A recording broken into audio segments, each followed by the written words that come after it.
أعوذ بالله من الشيطان اللعين الرجيم. بسم الله الرحمن الرحيم. الحمد لله رب العالمين، والصلاة والسلام على أشرف الأنبياء والمرسلين، سيدنا ونبينا وشفيع ذنوبنا وحبيب قلوبنا وطبيب نفوسنا أبي القاسم محمد وعلى أهل بيته الطيبين الطاهرين المعصومين، ولعنة الله على أعدائهم أجمعين من يومنا هذا إلى يوم الدين. أما بعد، فقد قال الله سبحانه تبارك وتعالى في كتابه الكريم، وهو أصدق القائلين، وقوله الحق.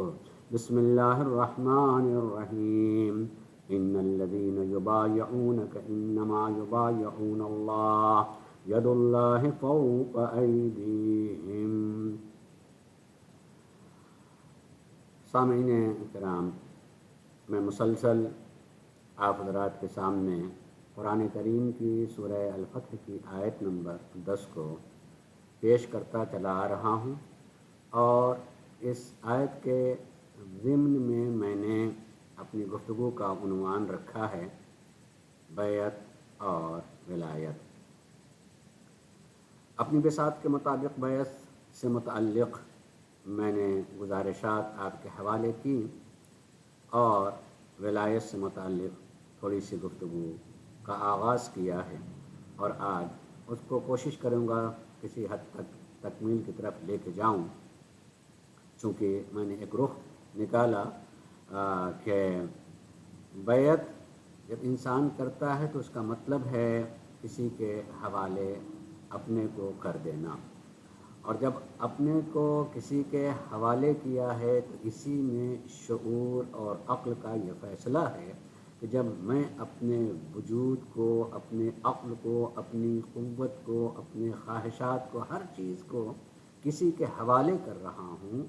تو جس کے حوالے کر رہا ہوں اسے بڑا عظیم ہونا چاہیے۔ اور اسی لیے اللہ تبارک و تعالیٰ نے بیعت کے سلسلے میں بات کہی ہے کہ اے رسول، جو لوگ آپ کے ہاتھوں پہ آ کے بیعت کر رہے ہیں وہ در حقیقت اللہ کے ہاتھوں پہ، اللہ تعالیٰ کی بیعت کر رہے ہیں، اور اللہ کا ہاتھ ان کے ہاتھ کے اوپر ہے۔ اللہ تبارک و تعالیٰ بتا رہا ہے کہ ایسا ہاتھ ہونا چاہے جس کے ہاتھ کو میں اپنا ہاتھ کہہ سکوں۔ دیکھنے کو تمہیں دکھائی دے رہا ہے کہ وہ فلاں فرد کا ہاتھ ہے، وہ رسول کا ہاتھ ہے، امام کا ہاتھ ہے، علی کا ہاتھ ہے، حسن کا ہاتھ ہے، مگر وہ ایسا ہے کہ اللہ تبارک و تعالیٰ اسے اپنی طرف نسبت دے، چونکہ وہ جتنے افراد ہیں وہ سارے کے سارے اللہ کی طرف سے ہیں۔ جو اللہ کی طرف سے آیا ہے اس کا وجود، ان کے وجود کو، ان کے افعال کو، سب کچھ اللہ تبارک و تعالیٰ نے ان کے اعمال کو بھی اپنا کہا ہے۔ سرکار نبی کریم کے سلسلے میں قرآن مجید میں کہا ہے کہ وما رمیت اذ رمیت ولکن اللہ رمی۔ رسول، اگر آپ نے کنکریاں پھینکی ہیں تو آپ نے نہیں، اللہ نے کنکریاں پھینکی ہیں۔ اور رسول جو کچھ بھی بولتے ہیں وہ وہی بولتے ہیں جو اللہ کی طرف سے وحی ہوتی ہے، یعنی اس کا بولنا بھی اللہ کی طرف سے ہوتا ہے، یعنی ہر چیز پر ضمانت ہے اللہ کی طرف سے۔ اور اللہ تبارک و تعالیٰ نے ضمانت دے رکھی، ایسی شخصیت ہو اسی کے حوالے اپنے کو کرنا چاہیے، اور ایسے موقع پر پھر ہمیں نہیں سوچنا ہے کہ کیا انجام ہوگا، وہی انجام ہوگا جو اللہ چاہ رہا ہے رسول اللہ کے ذریعے سے یا ائمہ کے ذریعے سے۔ یقیناً ان کے ذریعے سے جو اللہ انجام چاہتا ہے وہ بہتر ہی ہوتا ہے، وہ یقیناً بہتر سے بہتر ہوگا۔ لہذا اپنے کو جب حوالے کرنا ہے تو ہمیں عظیم شخصیت کا ہو، اللہ کی طرف سے ہو، اس کے حوالے ہونا چاہیے، اور اس کی شناخت ہونی چاہیے، پہچاننا چاہیے۔ ہمیں صرف ماننے کی بات نہیں بلکہ پہچاننا چاہیے کہ یہ کس رتبے کے اور مرتبے کے ہیں۔ ہم داستان کربلا پڑھیں گے تو داستان کربلا میں خود میں نے ابتدائی طور پہ کہا، اور ایک مرتبہ پھر تکرار خالی کر رہا ہے دو جملے کی، کہ سرکار سید الشہداء نے جو یہ بات کہی دربار ولید میں کہ لا یباع مثلی مثلہ، کہ مجھ جیسا اس جیسے کی بیعت نہیں کر سکتا ہے. یعنی جملہ بتا رہا ہے کہ جیسے کی بیعت کرنی ہے اسے ایسا ہونا چاہیے کہ اگر وہ میری زندگی لینے کا اختیار رکھتا ہے تو وہ حیات دینے کا بھی اختیار رکھتا ہو. یعنی اس معنی میں ہو کہ اگر وہ اشارہ کرے، وہ اگر بلائے تو گردن کٹی بھی ہوئی ہو تب بھی جسم بولنے لگے، جسم بولنے لگے، ایسا ہونا چاہیے. یا ماضی کے انبیاء کو دیکھیں کہ پرندوں کو ذبح کر کے اس کے چند پرندوں کو ذبح کر کے سارے گوشت میں ملا کے الگ الگ رکھا اور خالی جو ہے گردن کو لے کر کے یا اس کی چونچ کو لے کر کے بلائیں، آواز دیں تو سارے ٹکڑے یکجا ہو کر کے جو ہے وہ پھر پرندے کی شکل اختیار کر لیں. یعنی جو اللہ کی طرف سے ہوتا ہے وہ آواز دیتا ہے تو سن لیتے ہیں جن کو آواز دیتا ہے. اس لیے آج میں تھوڑی بہت گفتگو ولایت تکوینی سے متعلق بھی گفتگو کروں گا کہ دیکھیے حوالے کر دینے کا مطلب یہی ہوتا ہے کہ ہم ان کی ولایت میں آ گئے، ان کی حکومت میں آ گئے، ان کے ماتحت ہو گئے ہیں. جب ماتحت ہو گئے ہیں تو ہر چیز پر انہی کا اختیار ہے. اس لیے ولایت کی دو قسمیں ہیں، یا تھوڑا سا میں ذکر کرنا چاہوں گا. ولایت کی دو قسمیں ہیں، ایک ولایت تشریعی اور ایک ولایت تکوینی. ولایت تشریعی یعنی شریعت اور دین نے کسی کو کسی اعتبار سے کسی چیز پر ولایت دی ہے، اور اس ولایت کے اعتبار سے جو ولی ہوگا جس پر ولایت ہے اس کا حکم اس کے اوپر لاگو ہوگا، وہ چاہیے کہ اس کی اطاعت کرے. جیسے والد کی ولایت اولاد پر ہوتی ہے، اور اس قدر ولایت ہوتی ہے کہ اللہ تبارک و تعالی نے حکم دیا ہے کہ ان کی اطاعت کرنی ہے جب تک کہ وہ اللہ کے خلاف حکم نہ دیں تب تک آپ کو ان کی اطاعت کرنا. جہاں اللہ کے حکم کے خلاف کوئی حکم دینے لگے تو اللہ کی ذات سے بڑا کوئی بھی نہیں. باپ کی بھی اطاعت نہیں کریں گے، اطاعت باقی چیزوں میں کرتے رہیں. بلکہ میں تو اس کی عظمت کو بتانے کے لیے کہتا ہوں کہ اللہ تبارک و تعالی بھی والدین کے حکم کے مقابلے میں کبھی کبھی اپنے حکم کو واپس لے لیتا ہے. جیسے مستحب نماز، مستحب روزہ، یا مستحب ہونے کا مطلب بھی اللہ کا پسندیدہ ہے، بس اس کو فرض قرار نہیں دیا پروردگار عالم نے. یہ کہہ رہا ہے کہ میری پسندیدہ چیز ہے، اس کو رکھو گے میری خوشی ہوگی، میری رضا حاصل ہوگی. لیکن مستحب روزہ ہو اور مستحب نماز ہو، اگر کوئی بیٹا مستحب نماز پڑھ رہا ہے اور نماز کے درمیان ماں نے بلا لیا یا باپ نے آواز دے دی تو وہ نماز توڑ دینا اور ان کے بلانے پر لبیک کہنا ضروری ہو جاتا ہے. یعنی اللہ کے لیے جو پسندیدہ چیز تھی مگر اس نے اپنی طرف سے واجب قرار نہیں دیا تھا، صرف پسند کی تھی، اس پر وہ ثواب دینے والا، مگر اپنے اس حکم کو واپس لے لیتا ہے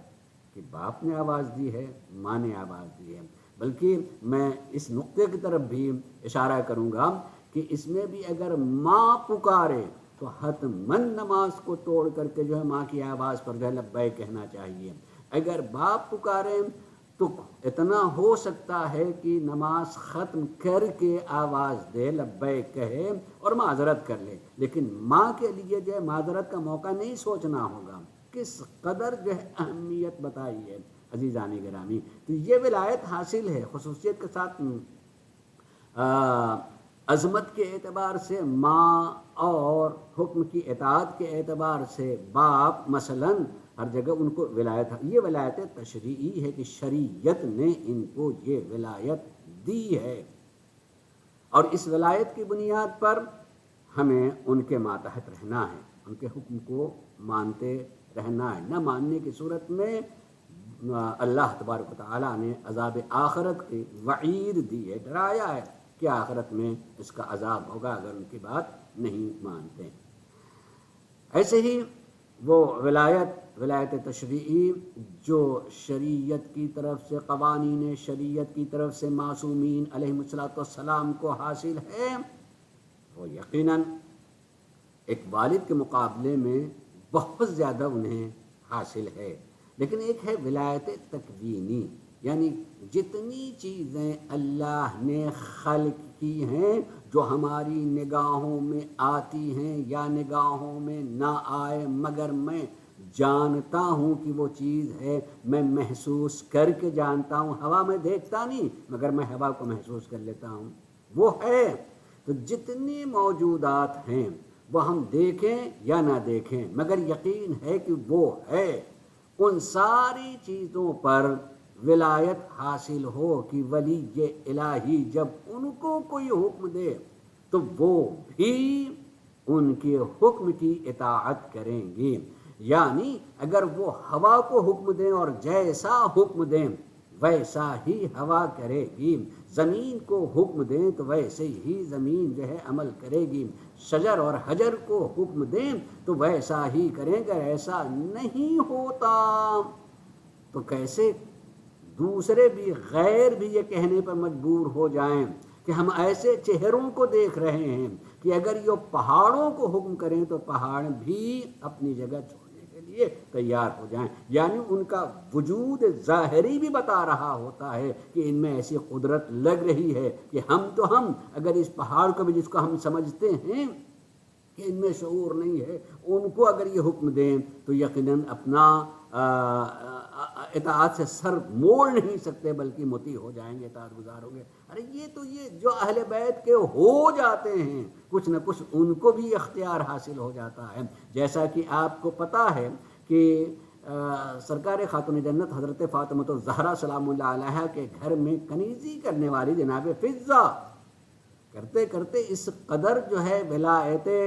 فاطمہ کے ماتحت ہیں اور اپنے کو ان کے حوالے کیا ہے کہ اگر غیر اس دروازے پہ آ جائے اور پوچھنے لگے، کہنے لگے کہ ہم نے سنا ہے کہ رسول کی بیٹی اگر پتھر کو چھو دے تو وہ اپنی حیثیت بدل دیتا ہے، اور جیسے ہی یہ کہیں اور جناب فضہ کہیں کہ رسول کی بیٹی، جلدی سے پتھر اٹھا کر کے پھر زمین پر رکھ دیا اور کہا دیکھو یہ کیا ہے، اب وہ پتھر نہیں، جو چاہ رہے تھے وہ ہو گیا۔ یعنی فاطمہ کے گھر کی کنیزی کرنے والی عرفان فاطمہ کے نتیجے ایک ولایت تکوینیہ، چاہے مخصوص ہی محدود ہی مگر وہ چیز مل گئی۔ بتانا چاہتے ہیں کہ اگر ان کی معرفت سے ہمیں یہ چیز حاصل ہو سکتی ہے تو یہ سوچو کہ ان کی کیا قدرت حاصل ہوگی اور کہاں کہاں ان کا حکم چلتا ہوگا۔ ہاں، میں جب ایسی بات پڑھتا ہوں تو ایک بات ضرور کہتا ہوں کہ پھر آدمی سوچتا ہے کہ جب انہیں اتنی قدرت حاصل ہے، اس پر غور کر لیجئے گا غالب، جب انہیں اتنی قدرت حاصل ہے کہ جس کی طرف جس اشارے سے بات کہہ دیں اور جس نیت سے کوئی بات کہیں وہ ہر چیز ان کے حکم کے تابع ہو جائے گی، تو پھر ہم رونے کے لیے کو بیٹھتے ہیں، ان کی مظلومی کا کیوں تذکرہ کرتے ہیں؟ بھئی کیوں؟ کیا چیز کے اندر کمی تھی؟ کیسے کوئی دشمن غالب آ گیا، کیسے کوئی تلوار چل گئی، کیسے جو ہے گلا کٹ گیا؟ ان کی قدرت ہر ایک چیز پہ ہے، بدل سکتے ہیں، اشارہ کریں، حکم کریں، چیز بدل جائے گی۔ تو کیسے ایسا ہوا؟ عزیزو اس کو سمجھ لیجئے گا، ایک قدرت کا حاصل ہونا، توجہ چاہیے، ایک قدرت اور طاقت کا حاصل ہونا اور اس قدرت کا استعمال کرنا، دونوں میں بڑا فرق ہوتا ہے۔ انسان اپنی قوت اور قدرت کو استعمال کر کے اپنے کو منوا سکتا ہے۔ توجہ چاہوں گا، اپنے غور کیجیے گا کہ جسے یہ قدرت اور طاقت حاصل ہو تو اس قدرت کو سامنے لا کر کے آدمی اپنے کو منوا سکتا ہے، دوسرے کے سروں کو اپنے سامنے جھکوا سکتا ہے، اپنے بڑکپن اور بڑے ہونے کو ثابت کر سکتا ہے کہ میں کیا ہوں، اور آدمی سامنے کا ڈرنے لے کر ان کا ہو جائے، یہ تو کر سکتا ہے۔ لیکن جتنے بھی اولیاء الہی ہیں جو اس مرتبے پہ ہیں، معصومین علیہ السلام ہیں، قدرت اللہ کی طرف سے حاصل ہے مگر ان چیزوں کا استعمال نہیں کر رہے ہیں کہ اگر استعمال کیا جائے گا تو یہ ساری کی ساری قوم ہمیں مان لے گی، اور اللہ نے ہمیں بھیجا ہے اپنے کو منوانے کے لیے نہیں، خدا کو منوانے کے لیے۔ میں اپنے کو منوانے کے لیے نہیں آیا ہوں، اپنے ذریعے سے اپنے خدا کو منوانے کے لیے آیا ہوں۔ اس لیے اگر ساتویں امام علیہ السلام قید خانے میں رہتے ہوئے ایک بدترین خاتون کو بھیج دیا جاتا ہے امتحان لینے کے لیے، کیا امام چاہتے کہ بد دعا کر دیتے، زمین جو ہے پھٹتی اور وہاں دفن ہو جاتی، ساری قوم جو ہے ڈر جاتی، اور یقیناً امام کر سکتے تھے، لیکن امام نے اپنی قدرت کا اظہار نہیں کیا، بلکہ اپنے اختیار کو اس طریقے سے استعمال کیا کہ میں اپنے کردار کو پیش کروں۔ میں اگر اپنی قدرت کا استعمال کروں گا تو کافر مر جائے گا، اور اگر اپنے اختیار کا استعمال کروں گا تو کفر مر جائے گا۔ اور یہی نتیجہ ہوا کہ آپ نے مزید اطاعت الہی اس طرح سے کی ہے کہ وہ بدترین خاتون بھی متاثر اتنی ہوئی کہ اتنی ہی دیر میں اس کا ذہن بدل جاتا ہے، ضمیر بدل جاتا ہے، اور وہ بھی اللہ کے سجدے میں سر رکھ دیتی ہے۔ گویا بتایا امام نے عمل کر کے کہ میں نے وہ عمل کیا ہے کہ مجھے پہچانے یا نہ پہچانے، مگر جن کو پہچانوانے کے لیے اللہ نے ہمیں بھیجا ہے اس کو ضرور پہچان لے، اور جو نہیں پہچانتا اور ضد پہ آ جاتا ہے، پہچان کر کے بھی نہیں اقرار کرتا ہے، ہاں ان کے لیے دوسرا حکم ہے یقیناً جہاد کا ہے، جنگ کا ہے، اور جتنا ہو سکے اس کو بتانے کے لیے، مگر اپنی سامنے کی زندگی، انسانی زندگی، قدرت کو، تاکہ انسان کو خدا کی طرف لایا جا سکے، اس لیے وہ قدرت کا استعمال نہیں کرتے، اس لیے ہم ان کی مظلومی پر روتے ہیں، اور اس لیے زیادہ رونا چاہیے کہ جس کے پاس اتنی قدرت ہو اور قدرت رکھتے ہوئے بھی اپنے اللہ کو پہچانوانے کے لیے کن کن سختیوں سے گزرتے ہیں۔ خدا کی قسم بڑا دل چاہیے ہے کہ قوت رکھتے ہوئے بھی خالی اللہ کی خاطر، خالی اللہ سے قریب کرنے کی خاطر جو ہے ان سارے مصائب کو برداشت کر لیں، یقیناً اس لیے ان پر رونا قلبی اعتبار سے ہوتا ہے، اور زیادہ روئے گا آدمی کہ واقعاً کتنے عظیم ہیں کہ قدرت ہوتے ہوئے بھی خالی اللہ کی خاطر اپنے کو حوالے کر دیا ہے، پروردگارہ تیری رضا کی خاطر، تیری خوشی کی خاطر، تاکہ یہ تیرے بندے تیرے عرفان کی طرف، تیری پہچان کی طرف آ سکے۔ یہ ولایت تکوینی ہر امام کو حاصل ہے، امام جو ہے ولایت تکوینی رکھتا ہے، ہر گفتگو اس میں ہے، یقیناً ہر چیز میں اختلافات ہوتے رہتے ہیں اور اختلاف ہیں، مگر ہمارا اپنا عقیدہ ہے، مانتے ہمارا عقیدہ خالی یہ نہیں کہ میں کہتا ہوں اور میرا عقیدہ نہیں، عقلی یہ چیز ان کے پاس جو ہے یہ سارے اختیارات ہیں، ساری چیزیں ان کے تابع ہیں، جب چاہیں جیسا چاہیں ویسا ہو جائے، وہ ماکان کو بھی جانتے ہیں، یعنی جو کچھ ہو چکا ہے اسے بھی جانتے ہیں، ما یکون کو بھی جانتے ہیں، جو کچھ ہونے والا ہے اسے بھی وہ جانتے ہیں۔ میں معمولی اس کو سمجھانے کے لیے ایک بات کہتا ہوں کہ یہ عقلی اعتبار سے بھی یہ آدمی سمجھ سکتا ہے کہ جیسے اگر میں ایک کمرے میں ہوں، کمرے میں آگے ایک کھڑکی لگی ہوئی ہے، روشن دان بھی ہے، اس سے باہر کی چیز دکھائی دے رہی ہے، تو باہر کی چیز جو دکھائی دے رہی ہے تو جتنے مقدار میں وہ روشن دان یا وہ کھڑکی ہے اتنی ہی بھر باہر کی چیز دکھائی دے گی۔ اگر سامنے سے ایک ٹرین گزر رہی ہو تو جب گزرے گی تو اس کا پہلا ڈبہ مجھے دکھائی دے گا، پھر اس کے پیچھے والا دکھائی دے گا، پھر اس کے پیچھے والا دکھائی دے گا، اور جو آگے چلا گیا وہ میرے لیے ماضی ہو جائے گا، جو پیچھے ہے وہ میرے لیے مستقبل ہے، آتا چلا جائے گا۔ لیکن اگر میں اسی کے چھت پہ چلا جاؤں، اس پہ یعنی جس پستی میں ہوں اس سے میں بلندی پہ چلا جاؤں، تو یہ مادی بلندی کا بھی نتیجہ یہ ہوتا ہے کہ وہی ایک ٹرین 3 حصوں میں تقسیم نہیں ہوگی، یہ ایک مستقبل، ایک ماضی ہو گیا اور ایک حال ہے اور ایک مستقبل ہے، بلکہ جب میں اوپر چلا جاؤں گا، بلند ہو جاؤں گا، تو وہ ٹرین پوری کی پوری، بلکہ اس کے پیچھے کا بھی اور اس کے آگے کا بھی میں دیکھ لوں گا عزیزو۔ یعنی اگر مادی اعتبار سے بلند ہو جائے آدمی تو رکاوٹیں دور ہوتی ہیں، پورا کا پورا دیکھ لیتا ہے، اور جو روحانی اعتبار سے، قدرت الہی کے اعتبار سے انتہائی بلندی پہ ہو، جو اپنے نام ہی سے علی ہو، علی کہتے ہیں بلند کو،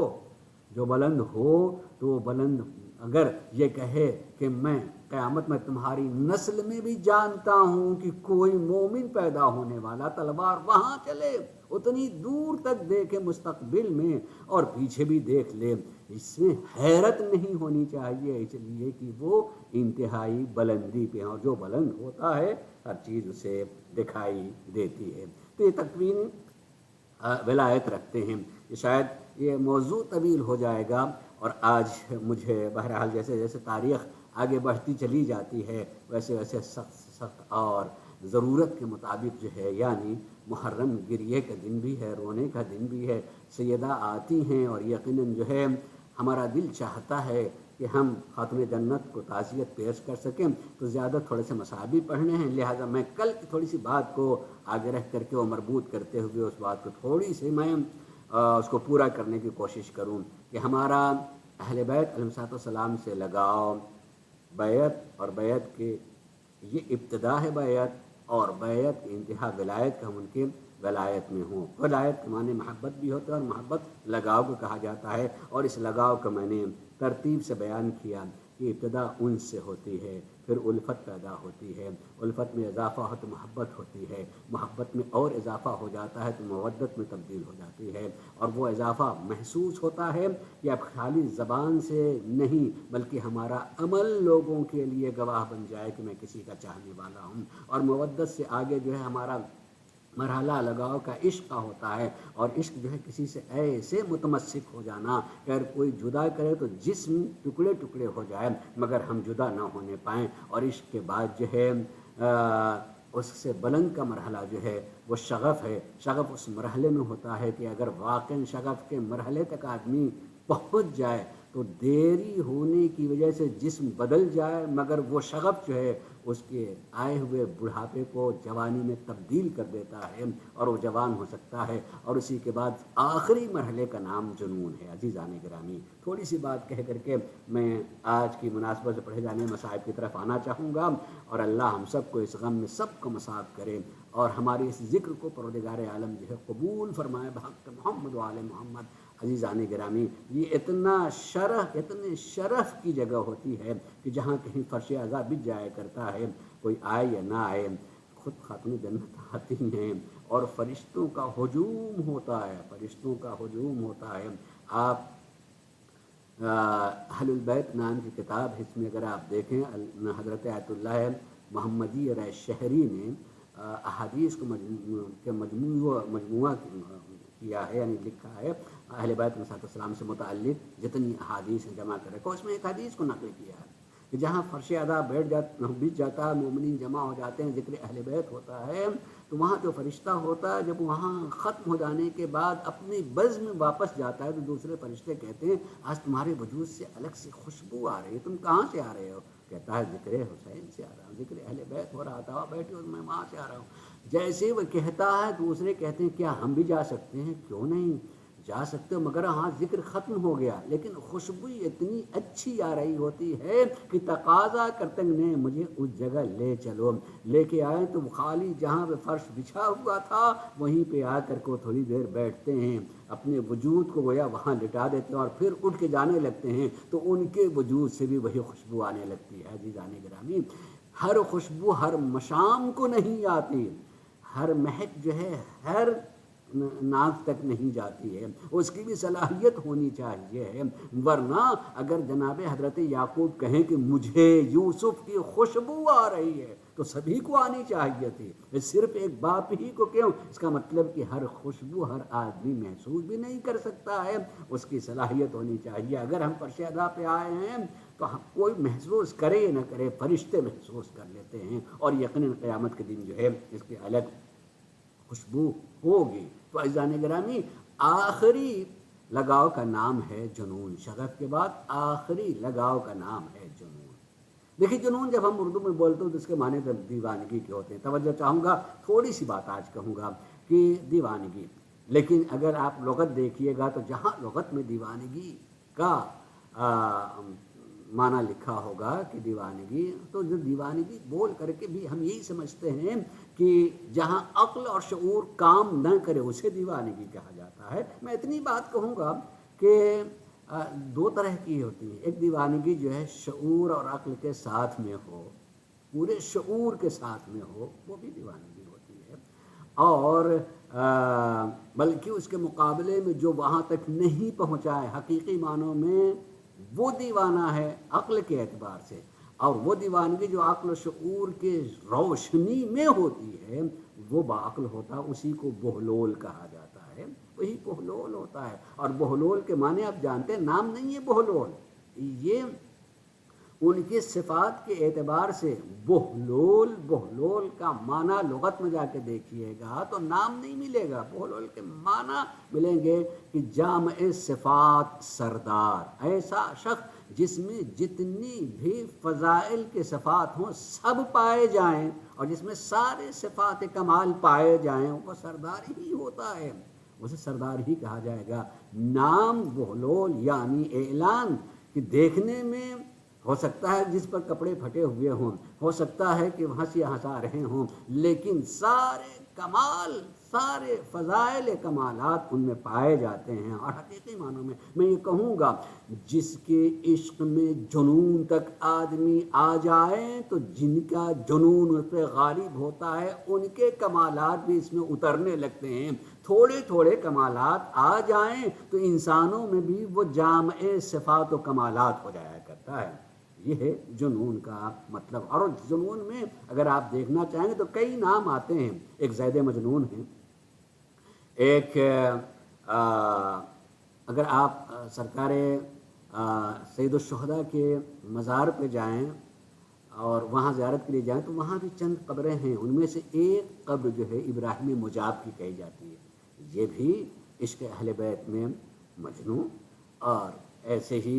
جناب بہلول، ہر ایک کچھ نہ کچھ داستانیں، میں تھوڑا سا خالی ذکر کرنا چاہوں گا، اور یقیناً فرشادہ کے صدقے میں آپ حضرات جانتے بھی ہیں کہ ابراہیم مجاب مجاب بھی نام نہیں ہے، صرف ابراہیم نام ہے، اور ساتویں امام کے پرپوتے ہیں مثلا یہ۔ اور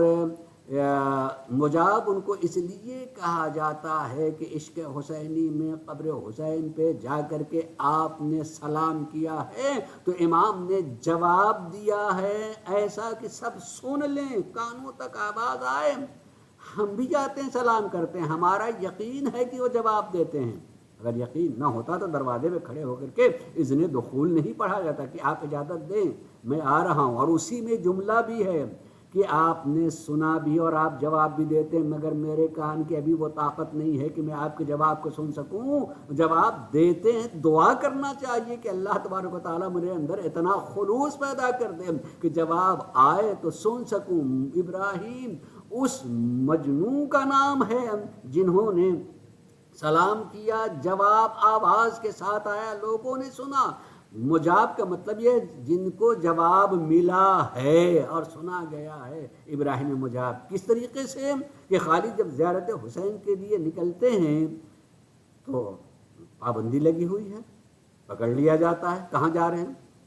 قبر حسین پہ۔ خبر نہیں ہے کہ ممانعت ہے، خبر ہے۔ پھر اگر میں جانا چاہتا ہوں تو تمہیں پتہ ہے کہ اس کی کیا قیمت ہوگی؟ نہیں، مجھے پتہ نہیں ہے کیا قیمت ہوگی، کیا دینا ہوگا۔ جیسے ہی کہا کیا دینا ہوگا، کہا تمہارا ایک ہاتھ کاٹ لیا جائے گا۔ کہنے بس تو یہ تو میرے پاس ہے، اگر تم پیسے مانگ لیتے تو پتہ نہیں کتنا مانگتے، میرے پاس ہوتا یا نہ ہوتا۔ خدا کی قسم، ایک عشق حسین میں جنون کی منزل تک پہنچا ہوا ہی کہہ سکتا ہے یہ تو ہے میرے پاس، یہ تو ہے، مجھے کسی سے تقاضا نہیں کرنا ہوگا، میرا ہی ہے، یہ ہے میرے پاس ہے یہ۔ عزیزو، میں کہتا ہوں کہ جنون کا ترجمہ لغت کے اعتبار سے بھی ہے بے خودی، آدمی خود کو بھول جائے، اصلاً اس میں اتنی خود کو پتہ ہی نہیں ہے، جو کچھ ہے وہ اس کی محبت میں ہے، جس کی محبت میں ہے وہی سب کچھ دکھائی دے رہا اور کچھ بھی نہیں۔ کہہ رہے ہیں ہے ہاتھ ہے، خدا کی قسم اگر خالی میرا ہاتھ کے عنوان سے ہوتا تو یہ سنتے ہی کہ ہاتھ کاٹا جائے گا اسی وقت درد محسوس ہونے لگتا ہے۔ ارے ہاتھ کاٹنا تو دور کی بات، اگر کہیں جو خالی پتہ چلے کہ ابھی انجیکشن لگایا جائے گا، آدمی کتنی دیر جو ہے اپنے ہاتھ کو سہلاتا رہتا ہے، اور خالی اس کا ہاتھ پکڑ کے اسے قریب لے کر کے جائیں تو اس کا ایک عجیب سی کیفیت رہتی، کیا ہونا ہے، پتہ ہے کہ اس کی درد کتنا ہوتا ہے، اور یہ پتہ ہے کہ ہاتھ کاٹا جائے گا اور ظالم ظلم کرتے ہوئے کاٹے گا، اس کا پتہ چلے کہ تکلیف کیا ہوتی ہے، اور اس پر یہ کہنا کہ یہ تو ہے خوش، آنکھوں میں خوشی کے آنسو آ جائیں، اور انہیں نے ہاتھ دے دیا اور امام کی خدمت میں پہنچ گئے، اور ایک مرتبہ نہیں، دونوں ہاتھ، دوسری مرتبہ دوسرے ہاتھ کو بھی دیا ہے۔ جب اس طریقے سے جانے والے ہوں تو جنون کو سمجھیے گا، اور جب مجنون ہو جاتا تو حسین بھی اکیلا نہیں چھوڑتے۔ جب اس دنیا سے گئے ہیں تو حسین نے اپنے پاس میں انہیں بلا لیا کہ آج تک ان کی قبر وہاں تک موجود، وہیں پہ موجود ہے۔ جو دنیا والے جاتے ہیں زیارت کرنے کے لیے، بہرحال ان کو بھی یاد کرتے ہیں اور ان کی قبر پہ جاتے ہیں۔ چونکہ زیارت میں اب اس وقت جو ہے خواتین کا حصہ اور مردوں کا حصہ آدھا آدھا ہوتا ہے، اس لیے ہر ایک کو جگہ نہیں مل پاتی ہے کہ مثلاً ہو سکتا ہو خواتین کے حصے میں ہو، لیکن جب تک ایسا تھا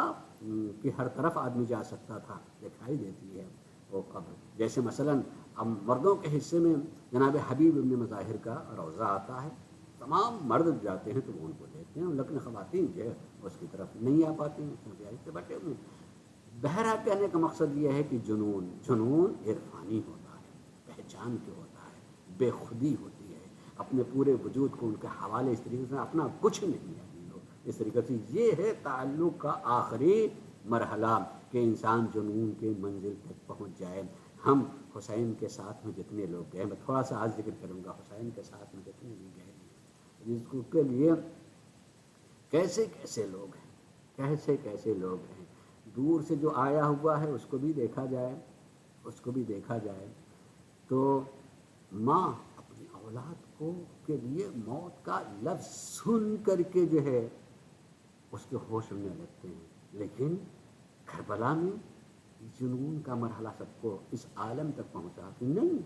بلکہ یہ دعوت دینا اور یہ کہنا کہ اگر تم نے حسین پر اپنی جان کو نثار نہیں کیا تو ہم اپنا دودھ بھی تمہیں نہیں بخشیں گے عزیزو۔ یہ ایک جنون کی ایک کیفیت ہے، یہ جنون کی کیفیت بے خودی کی ایک کیفیت ہے کہ ہم کیا ہیں، جو کچھ ہے زہرا کا لال حسین ہے، زہرا کا لال حسین ہے۔ عزیزو آج کی شب عظیم شب بھی ہے، عظیم شب ہے، 9 تاریخ گزر چکی، 10ویں شب آ گئی، شب عاشور ہے۔ ذرا ایک لمحے کے لیے سوچے تو آپ، خالی آپ ایک چند لمحے کے لیے آپ اپنے کو کربلا کی اس رات میں پہنچائیں، جیسے ہم شب عاشور میں وہاں ہیں۔ دکھائی دے رہا ہے کہ حسین کے چاہنے والے اس رات کو مانگا ہے عبادت کرنے کے لیے، ہر ایک ذکر الہی میں مصروف ہے۔ توجہ چاہوں گا عزیزو، غور کیجیے گا، ہر ایک ذکر الہی میں مصروف ہے اور ذکر الہی کر رہا، اور مائیں اپنے بچوں کو کل کے لیے تیار کر رہی ہیں نا کہ دیکھو کل حسین پر قربان ہونے کا دن ہے، کل حسین پر قربان ہونے کا دن ہے۔ زینب اپنے بچوں کو تیار کر رہی ہیں، اور جناب مادر علی اکبر جو ہے اپنے بچے کو تیار کر رہی ہیں، ام فروا اپنے لال کو تیار کر رہی ہیں، جتنے سارے کو تیار کرتے چلی جا رہی ہیں، حتیٰ کہ آپ سنتے رہتے ہیں، پڑھا جاتا ہے کہ خیمے میں جناب ام کلثوم سر جھکائے ہوئے رو رہی تھیں، تو ایک مرتبہ جناب عباس بھائی ہیں پہنچے ہیں، کہنا کیوں گریا کر رہی ہیں؟ بھیا تم نے دیکھا نہیں کہ ہر ماں اپنے بچوں کو کل قربان کرنے کے لیے تیار کر رہی ہیں، میری کوئی اولاد نہیں ہے۔ عباس نے کہا شہزادی یہ کیوں کہہ رہی ہیں؟ آپ کی طرف سے قربان ہونے کے لیے میں تیار ہوں، آپ مجھے جو ہے بھیج دیجیے گا، میں جانے کے لیے تیار ہوں۔ خدا کی قسم اگر آج مثلاً ہر آدمی کہے، سوچے کہ آج شب عاشور ہوتی اور حسین مجھ سے کہتے تو کیا آپ آمادہ ہوتے، تیار ہوتے؟ یقین جانیے کبھی ان لوگوں جیسے تو نہیں ہو سکتے ہیں جیسے امام حسین کے صحابہ، ایسے صحابی تھے کہ حسین اسی رات میں، توجہ چاہوں گا اسی رات میں، ایک چھوٹے سے واقعے کو پیش کر کے میں آج کے مصائب کی طرف آنا چاہوں گا کہ اسی رات میں ایک مرتبہ امام حسین علیہ السلام رات کی تاریکی میں خیمے سے نکل کر کے باہر جانے لگے ہیں۔ جب باہر جانے لگے ہیں تو 2 طرح کی روایت میں دیکھی، شاید ایک ہی دفعہ میں دونوں کام ہوئے ہیں۔ ایک یہ کہ جانے کے بعد آپ نے تھوڑی دور جا کر کے بیٹھ کے ایسے پودے، ایسی گھاس جس میں کانٹے تھے وہ صفائی کرنے لگے، کسی امام کی آنکھوں میں آنسو. مجھے پتا ہے کل میرے بچے ننگے پاؤں یہاں آئیں گے, مجھ سے جتنا ہو رہا ہے صاف کرو. بچے مجھے یاد آ رہے ہیں کہ ننگے پاؤں ادھر سے ادھر جائیں گے, ان کے پاؤں زخمی ہوں گے, اور شاید اسی تسلسل میں ایک مرتبہ آپ آگے بڑھنے لگے تو نافع بن ہلال پیچھے پیچھے چلنے لگے. اور جب چلنے لگے ہیں نافع تو تھوڑی دور امام نے جانے کے بعد محسوس کیا جیسے کوئی میرے پیچھے آ رہا. مڑ کے دیکھا نافع بن ہلال جو ذرا سا سہم گئے اور ہاتھ جوڑ لیے, آقا میں آپ کی حفاظت میں آیا ہوں. امام نے کہا اچھا آ گئے ہو تو آؤ. اور بڑھ کر کے امام نے ہاتھ بڑھا دیا, ذرا اپنا ہاتھ میرے ہاتھ میں دے دو. ہاتھ میں دیا. امام محبت سے دبانے لگے اور دبا کے اچھا آؤ میں تمہیں شہادت گاہیں دکھا دوں. آپ ذرا سا سوچیں, شب عاشور ہے, اس رات میں حسین اپنے صحابی کو شہادت گاہ بتا رہے ہیں. دیکھو یہاں میرا علی اکبر شہید ہوگا, یہاں میرا بھتیجا قاسم شہید ہوگا, یہاں میں علی اصغر کو دفن کروں گا, یہاں میرا دوست حبیب ہوگا. اور یہ سب کہتے کہتے ایک مرتبہ امام حسین نشیب میں جانے لگے. اچھا آؤ نافع میں تمہیں اپنی شہادت گاہ دکھا دوں, انشاءاللہ آپ بہت روئیں گے. جب اس طرف بڑھے ہیں تو ایک مرتبہ بڑھتے بڑھتے دیکھا کہ نافع کبھی دائیں دیکھ رہے ہیں کبھی بائیں دیکھ رہے ہیں. امام نے کہا میں تم سے گفتگو کر رہا ہوں, تم میری طرف متوجہ نہیں ہو. کہا نہیں مولا, جب سے میں یہاں آیا ہوں رونے کی آواز آ رہی جیسے کوئی ماں اپنے لال کو رو رہی ہو, ماتم کر رہی ہے. کہنا تھا. امام نے سر جھکا کے کہا سچ سنا, ماں ہی رو رہی ہے. وہ میری ماں فاطمہ الزہرا ہے جس نے چکیاں پیس کے مجھے پالا ہے.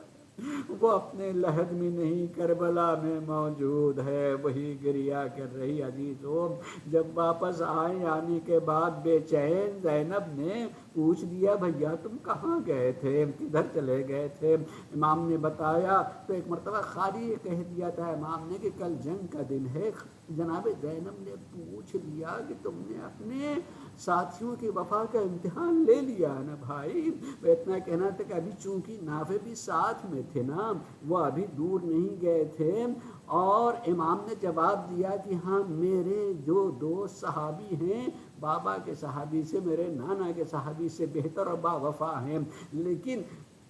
نافع واپس آ کر کے سب کو جما کر کہنے لگتا ہے کہ علی کی بیٹی کو شاید ہماری وفا پہ اعتبار نہیں ہے. سب کھڑے ہو گئے, در خیمہ زینب پر آگے اور آ کے کہا شہزادی اگر آپ کو یقین نہ ہو تو ہم آپ کے سامنے اپنے گلوں پر چھری رکھے لیتے ہیں, یقین آ جائے اس وقت. یہی کہا نہیں میرے بھیا کے با وفا صحابی, نہیں ہمیں یقین ہے, ہمارا خیال رکھنا. میں کہوں گا عصر عاشور زینب نے پھر پکارا ہوگا اے میرے بھیا کے ساتھی ہو, دیکھو زینب تنہا ہے, وہ عالم کیا رہا ہوگا. عزیزو اس تنہائی کو سوچنا تو آپ سوچیں کہ کربلا میں جیسی امام حسین نے حل من ناصرین کی آواز بلند کی, خیموں سے رونے کی آواز آئی, حسین پلٹ کر کے آئے ہیں تو کیا دیکھا ہے, کیا دیکھتے ہیں. دیکھا بتایا گیا کہ علی اصغر نے جھولے سے اپنے کو گرا دیا ہے. ایک مرتبہ کہا لاؤ علی اصغر کو مجھے دے دو, میں شاید لے کے جاؤں اور ظالمین سے پانی کا تقاضا کروں. اللہ کسی کے سامنے ایسا موقع نہ لانے دے کہ اپنے لال کے لیے پانی مانگے, اور وہ بھی حسین جیسی ذات جنہوں نے کبھی پانی مانگا نہیں ہے بلکہ پانی دیا ہے, ہمیشہ دیتے رہے. اب سوچے پانی مانگنے کے لیے اس مرحلے تک آ گئے ہیں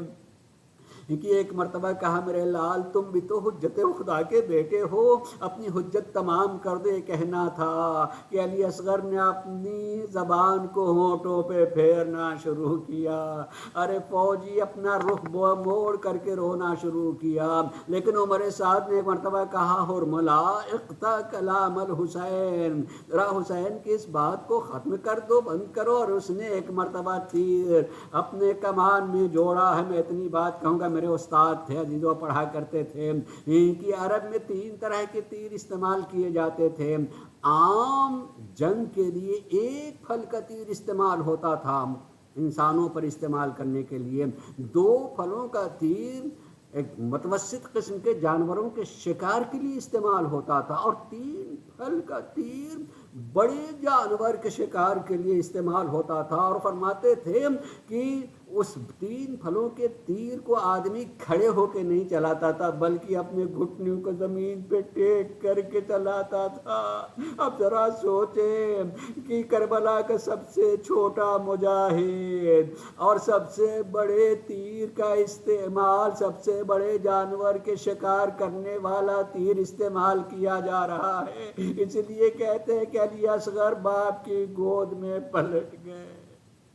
اور یہ غم آج حسین کے لیے اتنا بڑا تھا کہ جب آئے ہیں تو ہمت نہیں پڑ رہی ہے کہ براہ راست آگے کہے رباب لے جاؤ، بلکہ ایک مرتبہ رک جاتے ہیں، انا للہ و انا الیہ راجعون، پیچھے پلٹے۔ حسین جیسا شجاع 7 مرتبہ آگے پیچھے جائے، اور 7ویں مرتبہ جو کہے رباب، علی اصغر واپس آ گئے۔ سکینہ نے سن لیا، دوڑ کے دروازے پہ آ گئی، بابا بھیا نے پانی پی لیا، ہم پیاسے رہے۔ باپ نے کیا کیا؟ خالی اپنے آبا کا دامن ہٹا دیا۔ ارے بہن نے خون بھرا جسم دیکھ لیا، تڑپ گئی، اماں بھیا مارا گیا،